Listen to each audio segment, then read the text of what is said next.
Chapter 3 intimate night. Veer Singhania दूसरी तरफ मुंबई में।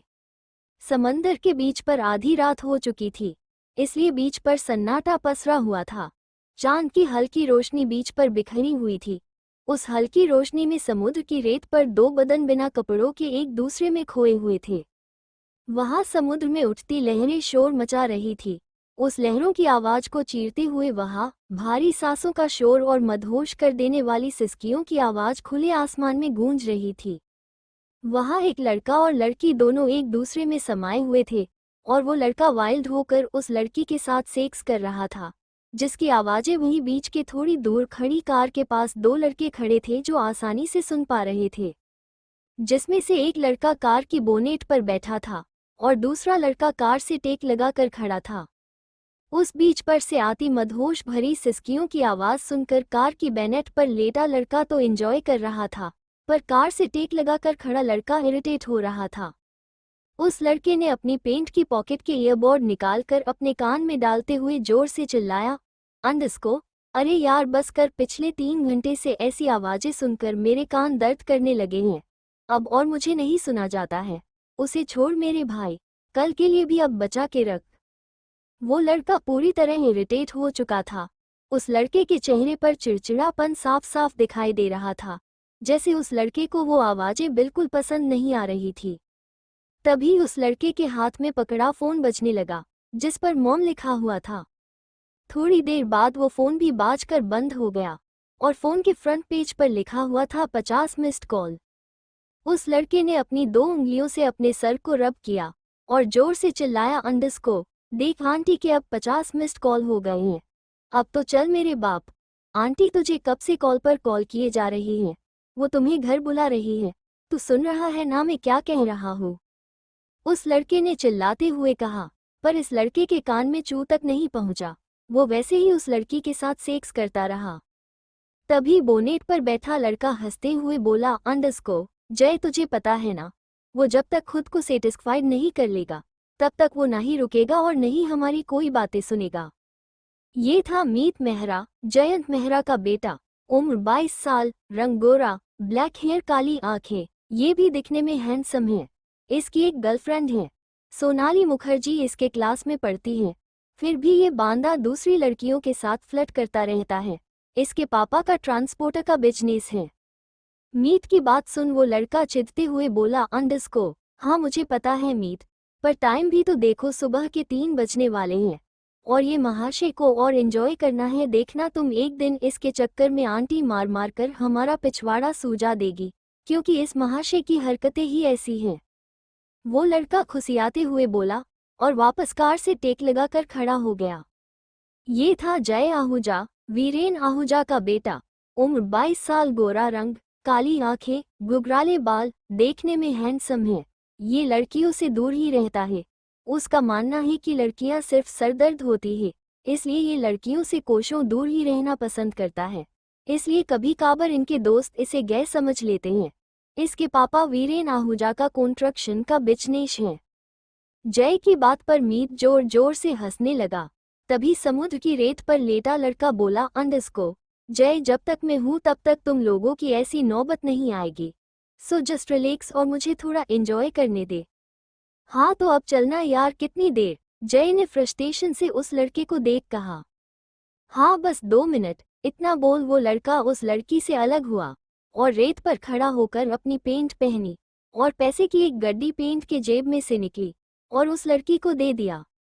तो उस लड़की ने भी उस गड्डी को चूम कर अपने पर्स में रख दी और अपने कपड़े पहनकर वहां से उस घर की तरफ आ गई जहां जय और मीत खड़े थे। उस लड़की को देखकर मीत बोनेट से नीचे उतर गया।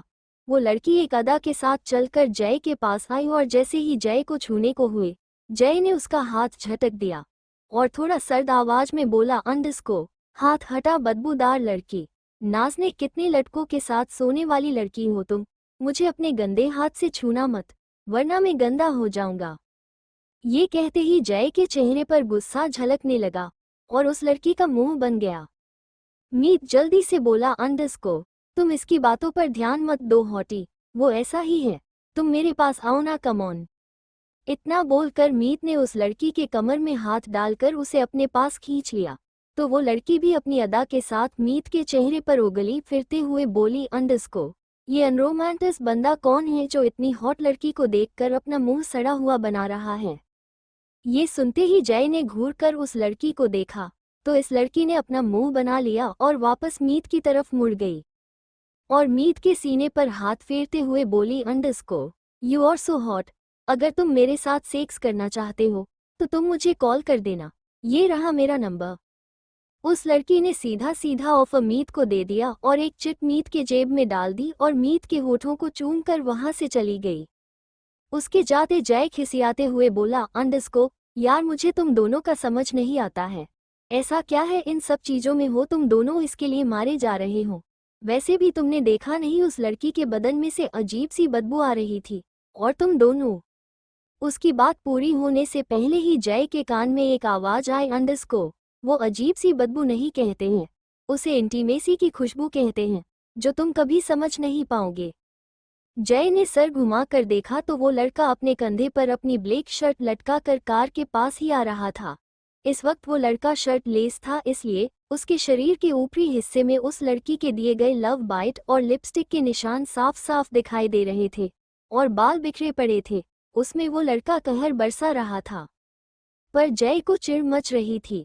वो थोड़ा चिढ़ते हुए बोला, अंडरस्को, ऐसे नंगे होकर घूमना बंधा कर और अपनी शर्ट पहन जिससे ये तेरे कारनामे थोड़े छिप जाए, वरना इस हालत में आंटी ने तुझे देख लिया ना तो पक्का हमारे साथ साथ तुम्हारा भी पिछवाड़ा मार मार सूजा देगी। जय की बात पर वो लड़का जोर जोर से हंसने लगा।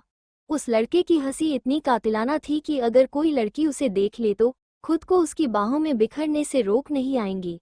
वो लड़का जय की बात को इग्नोर करके कार का दरवाजा खोलकर शर्टलेस ही अंदर बैठ गया और अपनी शर्ट पीछे की सीट पर फेंक दी, जिसे देखकर जय और चिढ़ गया और ड्राइविंग सीट पर बैठ गया और मीत पीछे की सीट पर बैठ गया। जय ने कार स्टार्ट करके हुए कहा, अंडरस्को, यार मुझे एक बात समझ में नहीं आती है, तुम लोगों को इसमें क्या मजा आता है यार, शी ये कितना गंदा है। जय ने कार चलते हुए कहा, जिस पर वो लड़का हंस पड़ा, उसके साथ मीत भी। वो लड़का जय के चेहरे पर देखा जिस पर चिड़चिड़ापन साफ साफ झलक रहा था।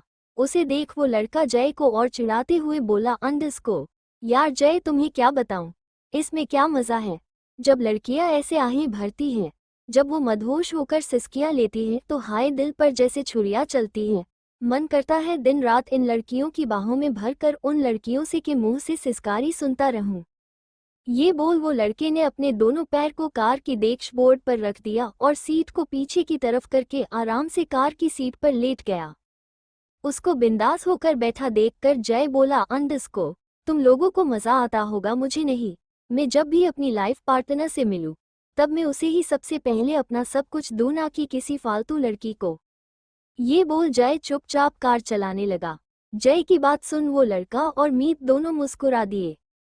मीत अपने दो हाथों को जोड़कर बोला, अंडरस्को, मेरे महान ब्रो, धन्य है आपके विचार को, धन्य है वो लड़की जिसके नसीब में तुम जैसे ब्रह्मचारी लड़का लिखा है।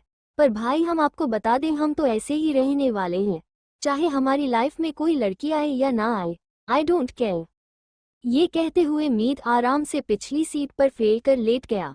जय ने अपना सरना में हिला दिया और वो लड़का मंद मंद मुस्कुरा रहा था। अब तक जय की कार एक बड़े से मेंशन के बाहर आकर रुकी तो वो लड़का कार से बाहर निकाला और अपनी शर्ट को कंधे पर टांग कर उस मेंशन के अंदर चला गया। जय और मीत तब तक उस लड़के को देखते रहे जब तक वो लड़का उन दोनों की आंखों से ओझल नहीं हो गया। जय ने कार को टर्न की और वहां से निकल गया।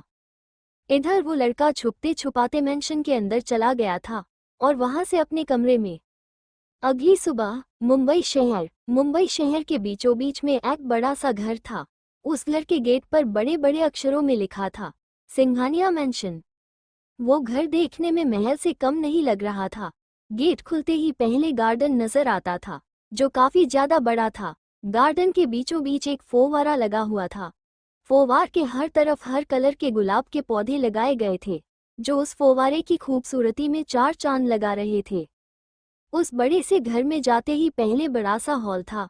हॉल के बीचों बीच बैठने के लिए सोफे रखे थे। दाईं ओर किचन था, बाईं ओर सीढ़ियां थी। सीढ़ियों की बगल में ऊपर जाने के लिए लिफ्ट भी बनी थी। उसके बगल में स्टडी रूम और स्टोर रूम था। घर 3 फ्लोर था। पहले फ्लोर पे 3 कमरे थे और दूसरे फ्लोर पे भी 3 कमरे थे और तीसरे फ्लोर भी 3 कमरे थे। हॉल में लगे सोफे पर एक आदमी बैठा था जो दिखाने में बहुत हैंडसम लग रहा था। उसकी उम्र लगभग 47 साल होगी। एक हाथ में चाय का कप था और दूसरे हाथ में न्यूज़पेपर था। वो आदमी अपनी चाय पीते पीते न्यूज़पेपर पढ़ रहा था। उसे देखकर ऐसा लग रहा था कि अपनी बॉडी को मेंटेन करने के लिए जिम में बहुत मेहनत करता होगा, क्योंकि अभी भी वो आदमी अपनी उम्र से 5 साल छोट लगता था। तभी वो आदमी अपनी चाय की लास्ट चुस्कियां लेते हुए कहा, अंडरस्को, अरे ममता, नाश्ता तैयार हुआ कि नहीं? मुझे ऑफिस जाने के लिए देर हो रही है। ये बोला आदमी न्यूज़पेपर फोल्ड करके टेबल पर रख देता है। ये है Mitesh Singhania, Singhania group of company का मालिक। सिंघानिया ग्रुप ऑफ कंपनी बहुत बड़ी कंपनी थी। उनकी कंपनी इंडिया में ही नहीं बल्कि विदेशों में भी फैली हुई थी। सिंघानिया ग्रुप की कंपनी के अलावा बहुत सारे स्कूल, कॉलेज, हॉस्पिटल, थिएटर्स भी थे। सिंघानिया इंटरनेशनल कॉलेज उनमें से सबसे बड़ा था।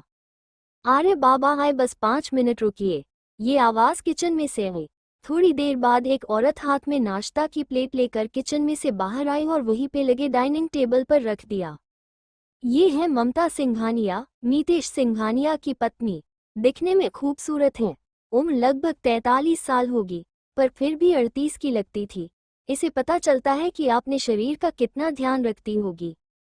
ममता को देखकर मीतेश जी सोफे से उठकर डाइनिंग टेबल के पास आकर हेड चेयर पर बैठ गए।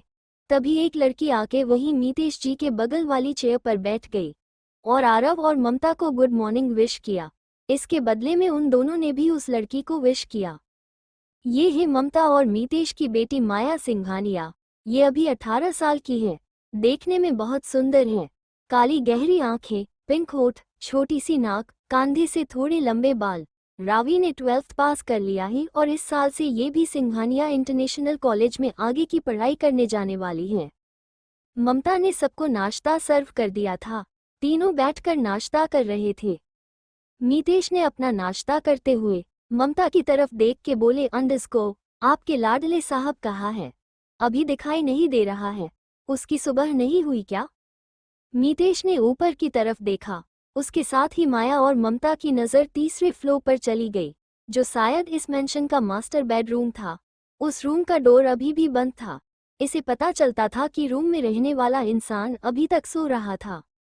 माया ने कमरे की डोर से नजरें हटाकर अपने माँ पापा की तरफ देखा, जो अभी भी अपनी नजरें गड़ाए उसी कमरे को देख रहे थे। माया धीरे से बोली, अंडरस्को, मैं भाई को उठा के लाती हूँ। माया की आवाज़ उन दोनों के कान में पड़ते ही दोनों की नज़र माया पर पड़ी, जो डाइनिंग टेबल से खड़ी हो चुकी थी और अपने कदम अपने भाई के कमरे की तरफ बढ़ा दिए थे। तीसरे फ्लोर पर जाकर माया उस कमरे के सामने खड़ी हो गई। धीरे से रूम का दरवाज़ा खोला और अंदर चली गई। रूम बहुत बड़ा और सुंदर था। उस कमरे की theme black and white colour की थी।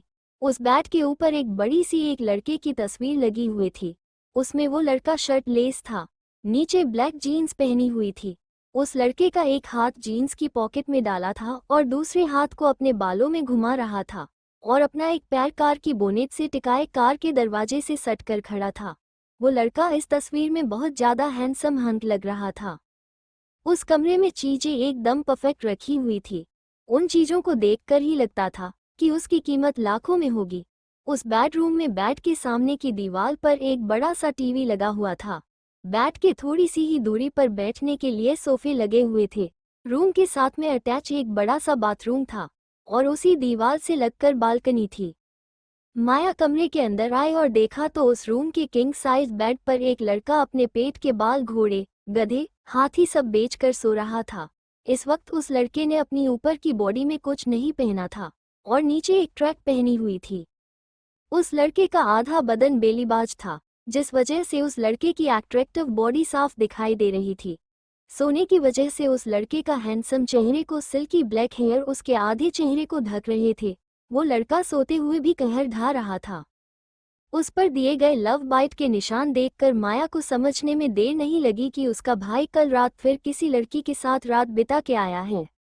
उस लड़के को ऐसे बिंदास सोता हुआ देखकर माया के होठों पर हल्की सी मुस्कान लेट हुए अपना सरनामे हिला दिया और आगे बढ़कर उस लड़के को आवाज लगाई, भाई भाई उठ जाइए, पापा आपको बुला रहे हैं। माया की आवाज कानों में पड़ते ही उस लड़के ने कसमसा कर जवाब दिया, अंडस्को, क्यों चिल्ला रही हो छोटी, अभी मुझे सोना है तो सोने दो ना।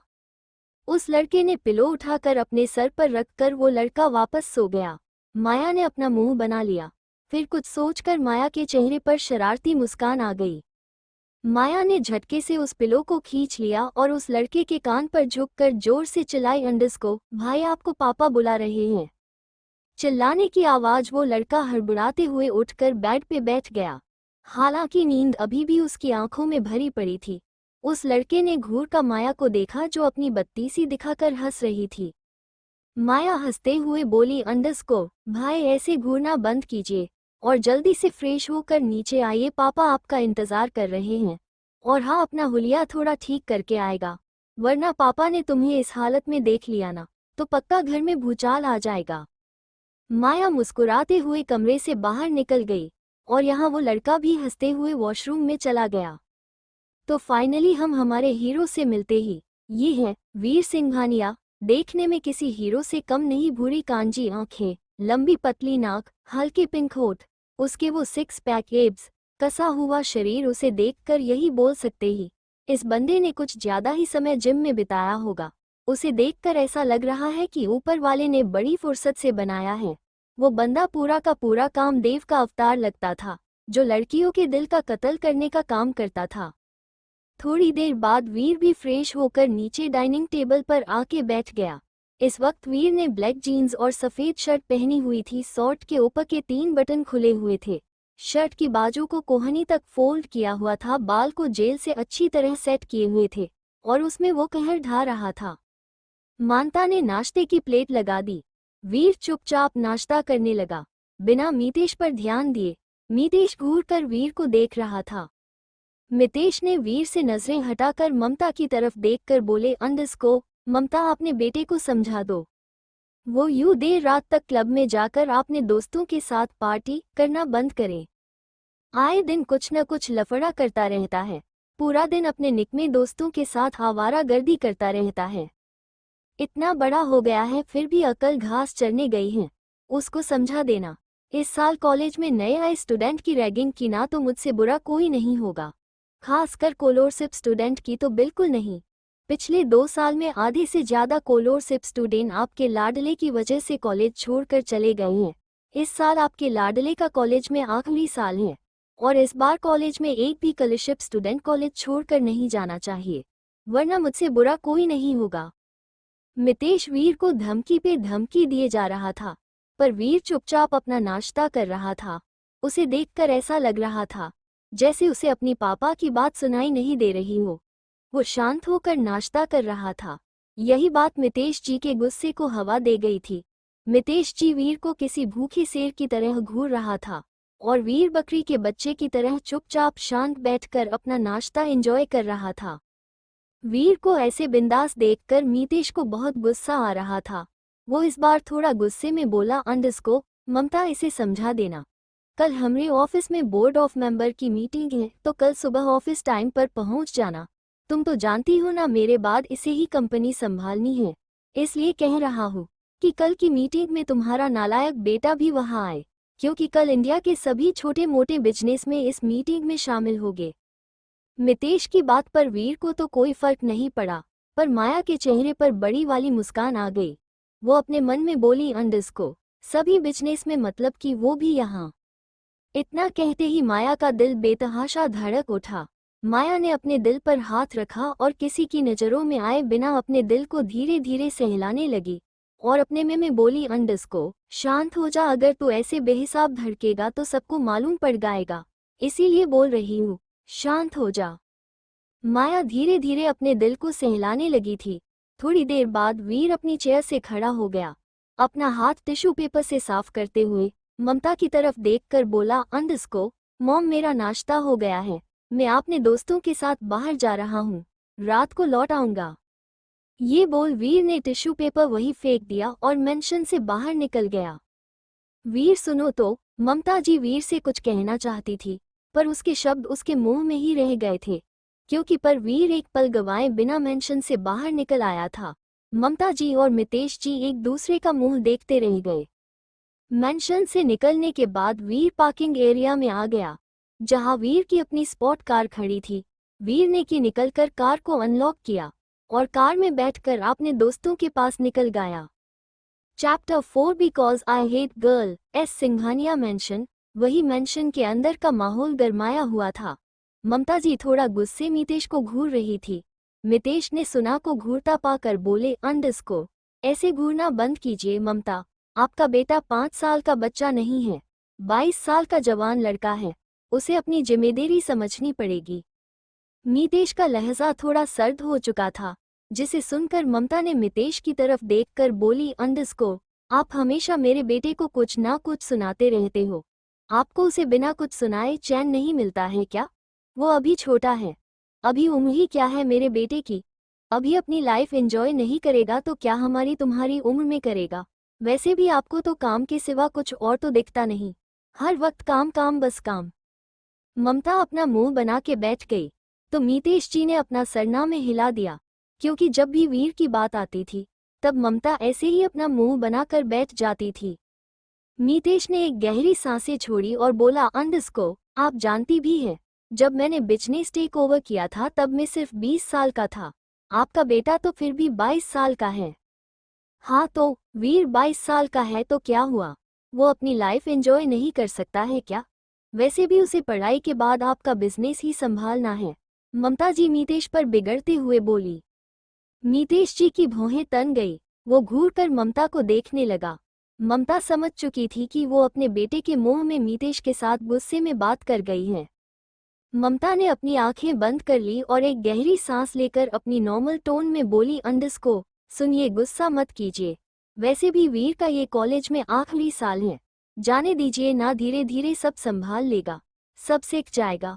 और आप तो जानते हैं, जब भी आपको वीर की जरूरत पड़ती है तो वो हमेशा आपका साथ देता है और आगे भी देगा, प्लीज आप समझिए ना।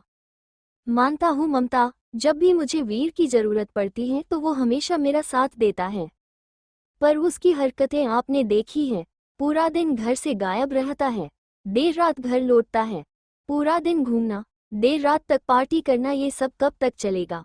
मानता हूँ उसका दिल टूटा है, वो भी बुरी तरह से, इसका मतलब ये नहीं ना ममता कि वो पूरी जिंदगी ऐसी ही खुद की जिंदगी से खेलता रहे। वीर मेरा भी बेटा है ममता, मुझे भी चिंता होती है, मैं दिन रात मेहनत करता हूँ इसीलिए कि मेरा परिवार ऐसो आराम की जिंदगी जी सके, लाइफ में उन्हें वो खुशियां दे सकूं जो कभी हमें नहीं मिली। ये बोल मितेश भावुक हो गए। ममता ने मितेश के कंधे पर हाथ रख दिया और अपनी पलकें झपका दी तो मितेश ने अपना सर हाँ में हिला दिया। आपने माँ पापा को इमोशनल होता देख माया इन दोनों के पास चली गई और उन दोनों के गाल पर प्यार से किस करते हुए बोल पड़ी, अंडरस्को अरे मॉम डैड आप भाई की चिंता मत करो, देखा ना भाई की लाइफ में भी कोई आएगी जो भाई का कान पकड़कर भाई को सीधे रास्ते पर ले आएगी, फिर बनेगा मेरा भाई जोरू का गुलाम, फिर मैं गाना गाऊंगी, मैं जोरू का गुलाम बनके रहूंगा, मैं जोरू का गुलाम बनके रहूंगा। माया गाना गाते हुए डांस करने लगती है। माया को देख मितेश और ममता के चेहरे पर मुस्कान बिखर जाती है। सिंघानिया क्लब। वही दूसरी तरफ वीर की कार एक क्लब के सामने आकर रुकी। क्लब दिखने में 7 स्टार होटल की तरह था। क्लब के बाहर बड़े बड़े अक्षरों में लिखा था सिंघानिया क्लब। ये क्लब मितेश जी का ही था। वीर हमेशा अपने दोस्तों के साथ पार्टी करने इस क्लब में आता था। वीर कार से बाहर आ गया और कार की को क्लब के बाहर खड़े वॉचमैन की तरह उछाल दिया। वॉचमैन ने की को कैच कर लिया और कार को लेकर पार्किंग एरिया में चला गया। वीर जल्दी से क्लब के अंदर चला गया, जहां उनके दोस्तों मीत और जय पहले से ही वीर का इंतजार कर रहे थे। वीर भी एक नज़र डाले अपने दोस्तों के साथ वही रखे सोफे पर बैठ गया और वहां टेबल पर रखी वाइन की बोतल को अपने होठों से लगा लिया। तभी जय ने वाइन पीते हुए कहा, क्या सोचा है वीर, अब हमारा कॉलेज में आखिरी साल है, आगे जाके क्या करना है? पापा का बिजनेस या फिर कोई नया प्लांट या फिर कोई स्टारडम, कुछ तो सोचा होगा। वीर ने वाइन की बोतल को अपने लबों से हटा दी और उसे बड़े गौर से देखते हुए गोल गोल घुमाने लगा और कहा, अंडरस्को मैंने अभी तक सोचा नहीं है जय, अभी मुझे लाइफ एंजॉय करनी है, अभी से मैं ये काम का बोझ लेके चलना नहीं चाहता हूँ। वैसे भी हमारा 1 साल कॉलेज में बाकी है जो एंजॉय करना है। नई स्कॉलरशिप स्टूडेंट को कॉलेज से परेशान करके भगाना है। So just relax. अभी भी हमारे पास 1 साल है एंजॉय करने के लिए, बात की बाद में सोचेंगे। अभी तो लाइफ एंजॉय कर सकते हैं ना। वीर ने अपनी बातें खत्म करते ही सोफे पर पसार गया। यार वीर, एक बात बता, तू स्कॉलरशिप स्टूडेंट से इतना चिढ़ता क्यों है? ये बात मुझे आज तक समझ में नहीं आई। मीत ने वीर से पूछ लिया। स्कॉलरशिप वर्ड सुनते ही वीर के चेहरे पर फ्रस्ट्रेशन वाले एक्सप्रेशन आ गए। वीर ने जय और मीत की तरफ देखकर बोला, वो इसलिए क्योंकि उन लोगों को इतने महंगे कॉलेज में पढ़ने की हैसियत नहीं है, फिर भी बड़े कॉलेज में पढ़ने का सपना देखकर आ जाते हैं। फटीचर कही के साला सरकारी स्कूलों और कॉलेजों में पढ़ने की हैसियत होती है उन लोगों की, फिर भी सिंघानिया इंटरनेशनल कॉलेज जैसे बड़े कॉलेज में पढ़ने के सपने देखते हैं। इन लोगों की वजह से हम जैसे होनहार स्टूडेंट के ऊपर पढ़ाई का प्रेशर बढ़ जाता है और पढ़ाई में कंपटीशन हो जाता है, जो मुझे ये बिल्कुल पसंद नहीं। ये बोलते ही वीर के चेहरे पर फ्रस्ट्रेशन साफ दिखाई दे रहा था। तीनों वापस बैठकर वाइन एंजॉय करने लगे थे। तभी वहां एक लड़की की आवाज आई, अंडरस्को हेलो फ्रेंड्स। सभी ने एक साथ अपना सर उठाकर सामने देखा तो एक लड़की बड़ी अदाओं के साथ चलकर उन तीनों के पास ही आ रही थी। वो लड़की सीधा आके वीर की गोद में बैठ गई और अपनी बाहें वीर के गले में डालकर वीर के होठों अपने होठ रखकर उसे चूमने लगी। तो वीर ने भी उसके कमर में हाथ डालकर उसे और करीब खींच लिया और उसे पैसेनेट होकर उस लड़की के होठों को चूमने लगा। ये है मायरा दीक्षित, अजय दीक्षित की बेटी, वीर की गर्लफ्रेंड। दिखने में खूबसूरत है, कंधे तक आते बाल, भूरी आंखें, गुलाबी होंठ, गोरा रंग, पतली कमर, कुल मिलाकर खूबसूरत दिखती हैं। इनको अपनी खूबसूरती पर कुछ ज्यादा ही घमंड है, क्योंकि आज तक इस कॉलेज में मायरा को टक्कर देने वाली लड़की नहीं आई थी। पर अब आएगी जो मायरा का घमंड तोड़ेगी। खैर छोड़ो इस बात को, वो आगे देखा जाएगा। पहले मायरा के बारे में जान लेते हैं। मायरा को पता है कि वीर एक प्लेबॉय है। वीर का कोई भी रिलेशनशिप कोई भी लड़की से एक हफ्ते से ज्यादा टिकता नहीं था, इसीलिए वो खुद को वीर की गर्लफ्रेंड मानती थी। वीर को भी कोई प्रॉब्लम नहीं था। वीर ने पहले ही मायरा को बता दिया था कि वह एक ही लड़की के साथ रिलेशनशिप में बंद कर नहीं रहना चाहता था। मायरा को कोई प्रॉब्लम नहीं थी। मायरा को लगता था कि वो वीर को अपने साथ रिलेशनशिप में रहने के लिए मना लेगी। मायरा को आगे जाके मायरा दीक्षित से मायरा सिंघानिया जो बनाना था। मायरा को लगता था कि वो वीर के लिए परफेक्ट है। वीर को उनके जैसी खूबसूरत लड़की नहीं मिल सकती है। मायरा ने अभी ब्लैक कलर का वन पीस पहना था जो उसकी थाई तक ही आ रहा था। बोल्ड मेकअप किया हुआ था और बालों को खुला छोड़ा हुआ और पैरों में हाई हील्स पहनी हुई थी। कुल मिलाकर मायरा खूबसूरत लग रही थी। थोड़ी देर बाद वीर मायरा से अलग हुआ और वाइन पीने लगा। मायरा की ऐसी हरकत पर वीर के चेहरे पर मुस्कान आ गई, पर जय और मीत ने फ्रस्ट्रेशन में अपनी आंखें रोल कर दी। शायद मायरा की ये हरकत उन दोनों को पसंद नहीं आया थी, पर वो दोनों मायरा को क्या ही कह सकते थे। आखिरकार मायरा खुद को वीर की गर्लफ्रेंड हो कहती थी और सबसे बड़ी बात, वीर उसे रोकता भी नहीं था, जबकि वीर उसे अपनी गर्लफ्रेंड मानता भी नहीं था। मायरा और वीर का ये बात एक साथ हम बिस्तर हो चुके थे और ये बात जय और मीत दोनों अच्छे से जानते थे। थोड़ी देर बाद एक और लड़की आई और सबको विश करके मीत के बगल में बैठ गई। उस लड़की ने ब्लू जीन्स और सफेद शर्ट पहनी थी। ये थी सोनाली, मीत की गर्लफ्रेंड। दिखने में सुंदर थी, पर मायरा जितनी नहीं। ये मीत की क्रेडिट कार्ड गर्लफ्रेंड थी, क्योंकि ये मीत से ज्यादा मीत के क्रेडिट कार्ड से प्यार करती थी और ये बात मीत भी अच्छे से जानता था। सभी लोग पार्टी एंजॉय कर रहे थे। सुबह से शाम हो गई थी और शाम से रात, ये हर दिन का था। सभी लोग सुबह क्लब आते थे और देर रात तक पार्टी करते थे। जब से कॉलेज की छुट्टी हुई थी, हर रोज कहीं घूमने जाना तो कहीं पार्टी करना, यही सब चलता रहता था। काफी रात हो जाने की वजह से दोनों लड़कियां अपने अपने घर जा चुकी थी, पर बॉयज वहीं रुक कर ड्रिंक कर रहे थे। देर रात के 1 बजे तीनों दोस्त क्लब से बाहर आए। तीनों ने पी रखी थी, तीनों के कदम लड़खड़ा रहे थे। तीनों जैसे तैसे अपनी अपनी कार के पास आ गए थे। पता नहीं मीत को क्या सूझा, वो वीर को पूछ लिया, अंडस्को लगता है वीर को मायरा से प्यार हो ही गया। तभी वो बिना सोचे समझे तुझे कहीं भी कभी भी वीर किस कर देती है। सही कहा ना वीर मैंने। मित का इतना कहना भर था कि वीर जो अपनी कार में बैठने वाला था वो वहीं रुक गया था। मित और जय दोनों अपनी नशीली आंखों से वीर को देखने लगे थे। वीर ने जब पीछे पलटकर मीत को देखा तो मीत की जान हलक में ही अटक गई थी। एक पल के लिए मीत का शरीर बुरी तरह कांप चुका था। मित का नशा जैसे गायब हो चुका था, क्योंकि इस वक्त वीर की आंखें धीरे धीरे लाल हो रही थी। उसके चेहरे पे गुस्सा बढ़ता ही जा रहा था। उसका चेहरा गुस्से में लाल पड़ता जा रहा था। वीर ने अपने कदम मीत की तरफ बढ़ा दिए थे, जिसे देखकर मीत ने अपना थूक निगल कर कदम अपने आप पीछे होने लगा था। डर के मारे मीत का शरीर कांपने लगा था। वो वीर के गुस्से से वाकिफ था। जब वीर गुस्से में आता था तब वो किसी जानवर की तरह बन जाता था। अब मीत को अफसोस हो रहा था कि आखिर मीत ने ये सवाल पूछा ही क्यों। मित ने डर से अपना सलाइवा गले से नीचे उतारकर कुछ बोलने के लिए जैसे ही अपना मुंह खोला, वीर ने एकदम से मीत का गला पकड़ लिया। कार से सटाकर गुस्से में आपने दांत पिसते हुए कहा, अंडस्को, क्या कहा तूने? मुझे मायरा से प्यार हो गया है। तो गलत है मीत, वीर सिंघानिया को कभी किसी से प्यार नहीं हो सकता है। वीर सिंघानिया के लिए लड़की सिर्फ और सिर्फ यूज करने की चीज है, जो हर रात मुझे अपनी बेड पर मेरे नीचे मुझे अच्छी लगती है। और रही बात प्यार की, तो आज तक कोई ऐसी लड़की पैदा नहीं हुई जो वीर सिंघानिया के दिल में आपने लिए जगह बना सके, जो इस वीर के दिल की धड़कन बन सके या इस वीर सिंघानिया को आपने कंट्रोल में कर सके। तो प्यार की तो बहुत दूर की बात है, समझा। माना कि मुझसे 4 साल पहले ये प्यार वाली गलती हुई थी, पर वो प्यार नहीं, मेरा सिर्फ एक अट्रैक्शन था जो बहुत जल्द खत्म हो गया था। इसका ये नहीं कि मैं वही गलती दोबारा करूं, इसलिए कान खोल कर सुन लो मीत, अगर आज के बाद तूने ये बात फिर अपनी जुबान पर लाई ना तो आया इस वेर में तुम्हें जान से मार दूंगा। और रही बात मायरा की, तो वो भी इस वीर सिंघानिया के लिए एक खेलने की चीज है और कुछ नहीं। अब तक वीर की पकड़ मित के गले में कस चुकी थी। वीर गुस्से में हैवान बनता जा रहा था।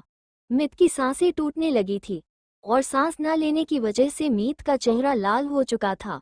मित को अब ऐसा लग रहा था जैसे वीर ने उसे अभी नहीं छोड़ा तो सांस न लेने की वजह से वो मार ही जाएगा। वीर ने बड़ी मुश्किल से अपने बढ़ते गुस्से को कंट्रोल किया। गुस्से में मीत का गला एक झटके में छोड़ दिया। गला छोड़ते ही मीत लड़खड़ा कर 2 कदम पीछे हो गया और खसते खसते जमीन पर बैठ गया। मित की तो मानो जान में जान आ गई थी। वीर ने अपनी दहशत पैदा करने वाली आंखों से जय और मीत को देखा और अपनी कार में बैठकर कार को फुल स्पीड में चलाकर निकल गया। जय ने मीत की तरफ अपने कदम बढ़ाकर मीत को अपना हाथ देकर खड़ा किया और मीत के कंधे पर हाथ रखाकर मीत से बोला, अंडस्को, आर यू वॉक? या आई एम फाइन, मित खुद को संभालते हुए ने जवाब दिया। जय आगे बोला, अंडस्को, यार तुझे पता है ना, उस हादसे के बाद वीर एकदम बदल गया है। उसे इन चीज़ों में कोई इंटरेस्ट नहीं है। उन्हें लड़कियों के साथ खेलने में मज़ा आता है, और ख़ासकर वो लड़कियां जो उसकी आंखों में आंखें डालकर बातें करे। ये सब जानते हुए भी तू उसे ऐसे सवाल करेगा तो फिर वो ऐसे ही रिएक्ट करेगा ना। चल अब ये सब छोड़, हम भी चलते हैं, बहुत देर हो गई है। मित ने सर हाँ में हिला दिया और जय के पीछे चला गया। थोड़ी देर बाद मीत और जय भी अपनी अपनी कार लेकर अपने घर के लिए निकल गए। दूसरी तरफ वीर अपनी कार फुल स्पीड में चला रहा था। उसके कान में मीत की बातें ही गूंज रही थी और हर बीतते समय के साथ साथ वीर का गुस्सा बढ़ता ही जा रहा था। आधी रात का समय था, इसलिए रोड पूरी सुनसान थी। वीर को अब बर्दाश्त नहीं हुआ तो वीर ने कार की ब्रेक लगाकर कार को एक झटके में रोक दी। एक चर्र की आवाज से कार रुक गई। कार रुकने की आवाज इतनी तेज थी कि वहां सुनसान इलाके को चीरकर आकाश में गूंज उठी। वीर ने एक झटके से कार का दरवाजा खोला और बाहर निकल गया। बाहर आते ही अपने हाथ का मुक्का बनाकर कार की बोनेट पर बार बार जड़ने लगा। अब तक वीर की उंगलियां कट चुकी थी और उसमें से खून सिरकने लगा था, पर फिर भी वीर का गुस्सा था कि काम होने का नाम ही नहीं ले रहा था। वीर उस रोड पर अपने घुटनों के बल बैठ गया और अपने दोनों हाथों को फैलाकर जोर से चिल्लाया, अंडस्को, आ, और बेहद गुस्से वाली टोन में बोला, अंडस्को, नहीं, कभी नहीं। इस वीर सिंघानिया को कभी किसी से प्यार नहीं हो सकता है, कभी नहीं। लड़कियां सिर्फ और सिर्फ धोखेबाज होती हैं। वो किसी के प्यार के लायक नहीं होती हैं, और मेरे तो बिल्कुल नहीं। मुझे ऐसी लड़कियों से सख्त नफरत है जो अपनी मासूमियत का ढोंग करके अमीर लड़कों को अपने प्यार के जल में फंसती हैं और कुछ चंद पैसे के लिए किसी का भी बिस्तर गर्म करने के लिए रेडी हो जाती हैं। मैं उन जैसी लड़कियों के साथ सही करता हूँ जो अपने एक रात बिस्तर पर लाके उसे फेंक देता हूँ, क्योंकि वो लड़कियाँ यही डिजर्व करती हैं। बिकॉज आई हेट गर्ल, ऐसा हेट गर्ल, ऐसा हेट गर्ल एस। ये कहते वक्त वीर के चेहरे पर नफरत साफ साफ झलक रही थी। उसे देखकर ही लगा रहा था कि वीर लड़कियों से किस हद तक नफरत करता है। वीर अपनी भी गुस्से में उस सुनसान रोड पर अपने घुटनों के बल बैठा था। तभी उन सुनसान इलाके को चीरते हुए वीर का फोन रिंग हुआ। वीर ने फोन के कलर आईडी पर फ्लैश हो रही नाम को देखा और फोन पिच करके अपने कान से लगा लिया। फोन के दूसरे साइड से कुछ कहा गया, जिसे सुन वीर बस इतना कह पाया, अंडरस्को मैं आ रहा हूँ। ये कहते ही वीर ने फोन काट दिया और गुस्से में अपनी जगह से खड़ा हुआ और कार में बैठकर फुल स्पीड में वहां से निकल गया। आगे जारी है।